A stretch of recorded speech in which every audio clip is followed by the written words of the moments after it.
The man looked at the huge skin in front of him. He carefully felt the leather surface with his hand. Then he said to the king, "This is a rat skin."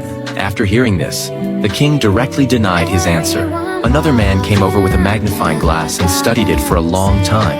Hesitantly, he said, "This might be the skin of an ant." But the king still shook his head. The princess, standing aside quietly, let out a sigh of relief.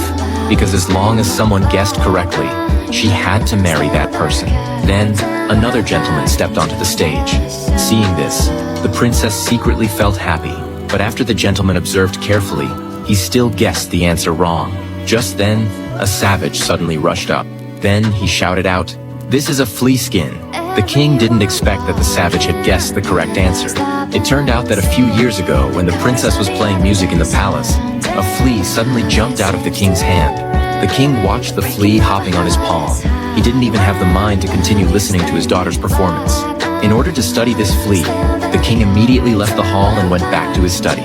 He pricked his finger with the tip of a pen and let the flea suck blood. The king stared intently at the flea until it was full. Then, he carefully put the flea into a box. Unexpectedly, just a few days later, the flea had grown bigger.